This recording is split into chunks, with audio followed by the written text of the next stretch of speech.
What's up, you guys? Welcome back to WideBody Nation. Today we are addressing radar detectors and if it's worth it to get one or not. Specifically, I have the Uniden R8.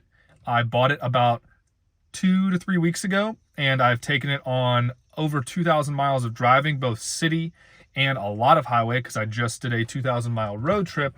So I feel like I have a good first impression, raw impression of this radar detector. And obviously I'm familiar with radar detectors. This is the first one I've owned, so I wanted to give you guys an unfiltered and raw impression and my thoughts on if you should consider one or not. So with that being said, obviously this video is endorsed and supported by Destroyer1320.com. If you don't know what we're doing over there, we are on a mission to protect not just Mopars, but pretty much every other cool car. And honestly, I've liked things with wheels my entire life. You can just ask my parents. And I do not want anyone to experience the gut-wrenching feeling I felt when my 2021 Dodge Charger Redeye was stolen. And I had one of the first few hundred in the country back in 2021 as well. So we do offer neutral strap protection currently. It is a theft deterrent device, very low cost, and we are bringing more products to protect your cars there very, very soon. Not just mechanical protection, but GPS, kill switch protection, and much, much more, which I know you guys have been asking for. So I appreciate the demand feedback for our products and services. With that being said, let's talk about radar detectors and just general minimizing interactions with law enforcement, but also just kind of self-preservation, preservation of your car, your sanity. And let's be honest here, law enforcement have better things to do than to pull you over for you kind of recklessly speeding. So let's use our brains here, okay?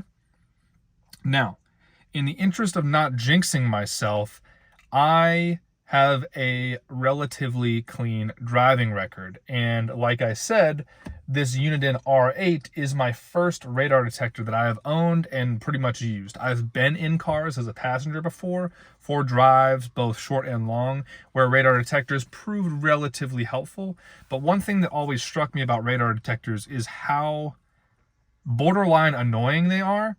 But that's kind of it's a blessing and a curse, right? The more sensitive your radar detector is, both sensitivity as in how weak a signal it can detect, but also more like how far out and what different bands of radar it detects, it helps you, but you have to start learning. It is not radar detectors are not a mindless process. You can train them, which I will not get into that in this video deeply. That is for a future video. But radar detectors, if you are an alert person, may annoy you, but they also may heighten your sense of alertness. For me, I found that not only did it alert me to any type of red light cameras or speed, speed traps, whether they were intentional traps or whether they're just police activity. I found that the radar detector just kept me awake during my long drives, because I told you guys I went on a long road trip this summer. And that is a problem for me, is staying awake while driving. I know that might sound very concerning. My wife thinks that's very concerning, and I agree. And I can talk about that a little later in the video maybe. But I know you guys are here for the radar detector and my thoughts. The bottom line for radar detectors, at least in my opinion so far, is that they are a useful tool, but they are certainly not a be-all, end-all. I like having mine, but it comes with responsibility, and like many other tools, you get out of it what you know as far as how to use it and how you train it, and knowing also when to maybe put it away. For instance, I know back in Maryland, some other states around Maryland do not allow them as far as like legality goes. So maybe in a future video, we can kind of go over which states play ball and which ones don't. But I have to drive onto a military base almost daily. So having a radar detector up, from what I understand, on a military base is not allowed. So for my road trip, I checked all of the state laws for all the states through which I would be passing, and it was legal. So I obviously just kept it up the whole time. Whereas, in my day-to-day driving, I honestly either keep it unplugged or I just don't really use it around here where I live near Nashville because, I know these roads and I use Waze. Now, that is a massive, massive piece of the puzzle. I would say Waze is 51% of your solution to not getting in accidents, not hitting as much traffic, and not having unnecessary interactions with law enforcement. I think that Waze, because it's crowdsourced, because it constantly updates, because it always has a speed limit indicator, really allows you to be more in control of when you can might not be the right word. Maybe when you can accept the risk of speeding more than like 3 miles an hour over the speed limit. My general philosophy is I like to keep my speed within about 7 to 12 miles an hour around the speed limit, both under and over. Sometimes you just want to cruise, you want to just chill, cruise control the speed limit, maybe even 5 under, get that better miles per gallon. And sometimes if you're on a long trip, cruise control a tad over the speed limit when you're going through Mexico can get you there a little faster if you're driving 6, 8, 12 hours. So the general strategy that I employ is threefold. Number one is the most important, which I have noticed many people do not use, is just being generally alert. And I mean alert as in scanning. You are always scanning for anything and everything on the road. It is also termed driving defensively. But we're not just talking about driving defensively in relation to like rogue motorcycles trying to pass you in the shoulder, or that dude with the Nissan Altima that's doing all types of wild stuff. So we're talking looking for police officers. We're talking looking for pedestrians. We are talking looking for potholes, for people on the side of the road, because in most states, if not all, if you are able to safely move over, you need to get away from whatever shoulder someone, including police officers, but not limited to, are pulled over. So radar detectors factor into this because they will also let you know if police are in the area. In my experience so far, with about 2,500 miles and almost a month of using the Uniden R8, not only will police officers who are just sitting there shooting radar with a gun out their window, not only will it alert you to things like that, usually about a mile out, roughly speaking, depending on where you have your radar detector mounted and the sensitivity, etc. I routinely get alerts with police officers just driving around near me, because now a lot of these police cars have all these automated systems, automated license plate readers, front and rear radar that I believe are on potentially 24/7, because I'm something their car is emitting, I pick up on this Uniden R8, I would say 9 times out of 10, and today is Sunday, so twice on Sunday. This is where I got mine from. I did buy it from Best Buy. With things that I like to use, and I know I'm going to use heavily, I do usually buy them from a retailer and not Amazon. I usually buy them from Best Buy or somewhere else where I can get the warranty, because especially with me, I have 2 different cars here. I sold a few recently, but my Subaru is kind of my daily, but I like to drive the Hellcat, and you guys know how much attention it gets from everybody and their mom. So I wanted to not worry about accidentally maybe dropping it in between cars, or maybe it's sitting in the sun too long or something like that, and then it breaking. And I mean, it's $600 to $700 investment before taxes, and so I paid for the warranty, which was about $90 for a 2-year kind of basically no questions asked. It protects it from lightning strikes. That is amazing. That is just truly amazing. So let's hit some questions that people are probably going to ask off the rip. So if you're here, you're still here, Here are some things. One thing I was concerned about is that the radar detector may or may not work with tint. From what research I did and my experience, ceramic-based tint, so non-metallic tint, it has seemingly no problem.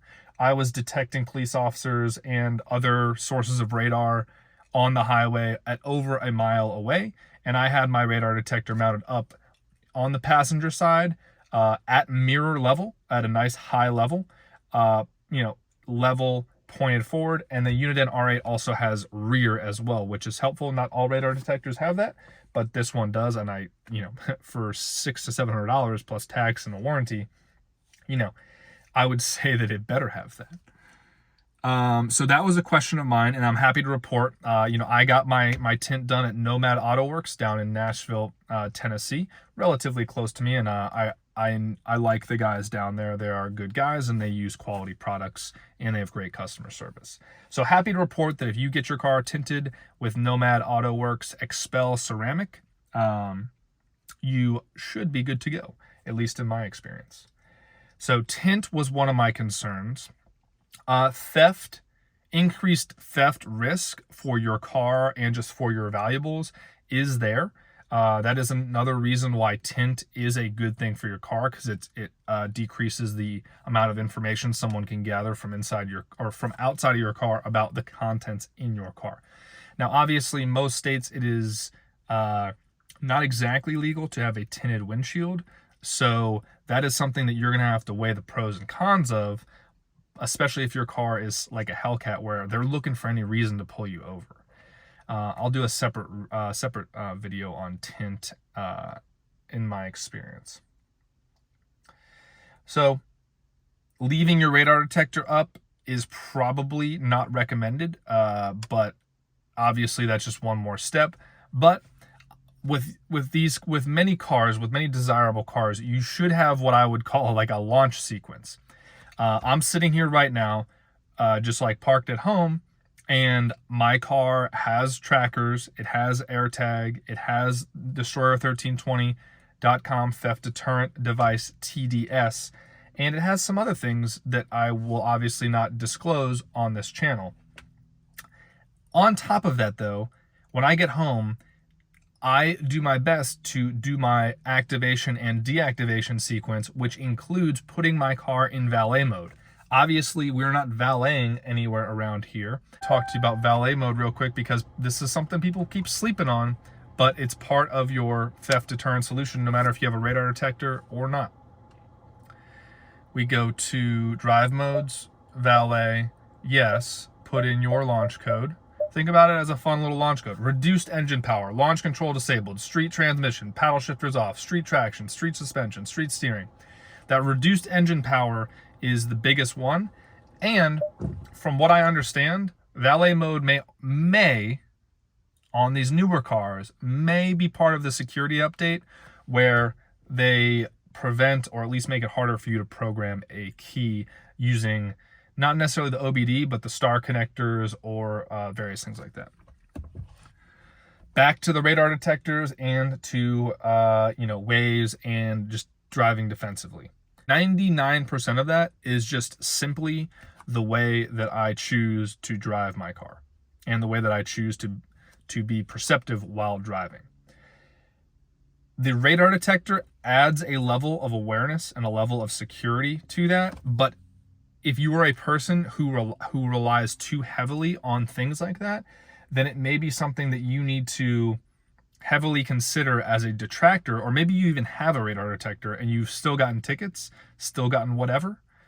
That may be a reason why you are getting pinched, because maybe you're driving around, you think you got to get out of jail free card with a radar detector, you think you're invincible, and you're not.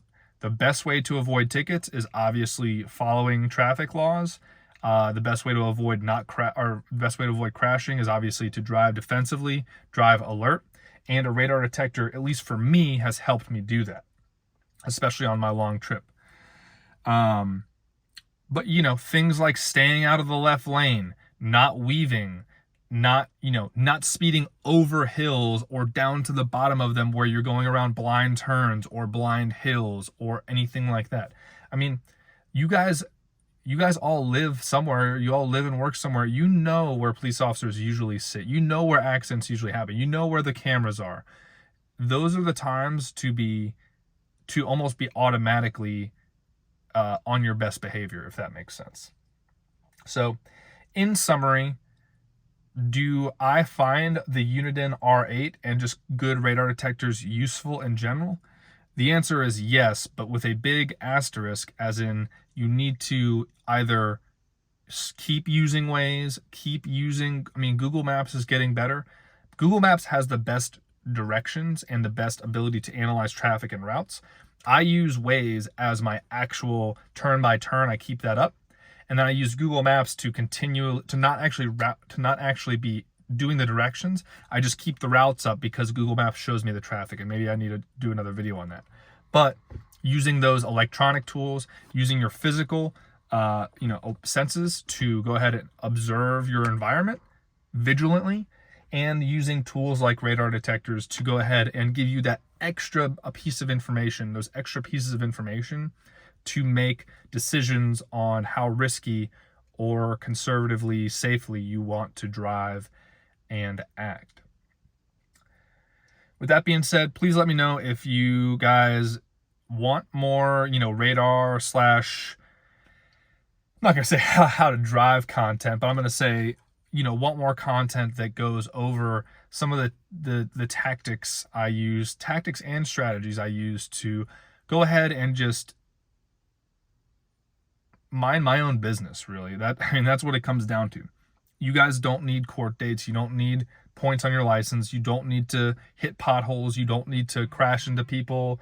We need to avoid pedestrians, drive safely, all those different things. So I appreciate y'all for tuning in.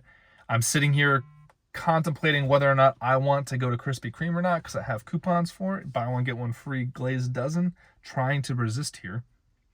Go to destroyer1320.com. If you're already protected there, continue to check our website out. We are only getting started. That is just our first product that has achieved product market fit.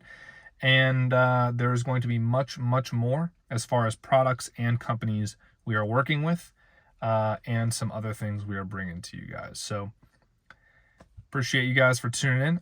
As always, stay safe out there, and I will see you guys for the next video.